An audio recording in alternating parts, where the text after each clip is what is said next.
I found a new direction in writing that has liberated me from myself. For years, I had tried to write about my work as a therapist and would have consistently been bored by what I read. Increasingly, I found therapy texts boring, and neither those texts nor my own writing reflect the richness, creativity, energy, joy, and pain of what happens in the room between client and therapist. On a few occasions, I have been able to write something that has emerged spontaneously, stimulated by a particular situation. Those results please me with their fresh, rich, sometimes dark and creative outcomes. One of those was published in a journal in 2015, when I wrote about my supervisor breaking up with me. However, when I attempted to recapture this spontaneity, well, it's really obvious. You can't capture that free spirit.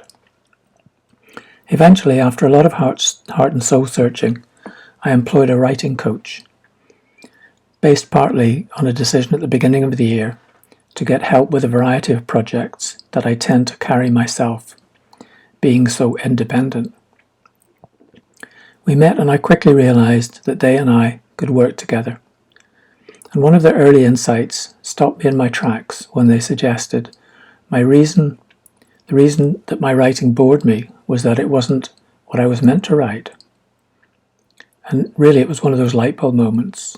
There have been few and far between in my life, perhaps because, having been so independent, I hadn't allowed others the opportunity to offer me one. I realised that light bulb moments require at least two people. Otherwise, it's like trying to clap with one hand. I didn't quite understand what I was meant to write, but it somehow liberated me from the notion that there was something I should be writing about. They encouraged me to find another inspiration using meditation, mindfulness, guided imagery, presencing and music as triggers and simply allow what comes. It was a way of turning off my left brain. The outcome was extraordinary. It was rich and creative, and I began to write with an open mind, heart, body, spirit, inviting the essence to meet me, to come through me. However, it was necessary to manage the more masculine, concrete, rational, explaining part of myself that suggested it was all a bit of woohoo. I was able to acknowledge that part of me and set it to one side whilst I allowed my more feminine, open to the elements, to energy, to possibilities, to the unknown, to compassion, to not knowing, which is where my few creative moments have arisen. It's a space that as a therapist I can find and sit in with ease, being open to whatever emerges in the therapeutic relationship. Up to now, I have a story of over 16,000 words, still in progress, and feels as if it's writing itself. And more importantly, I like it. I feel it evokes an emotion in me that previous writing did not. Every few pages, I pass my writing on to my coach and my partner, who are encouraged and excited, as I am, as we all wait for the next part to emerge.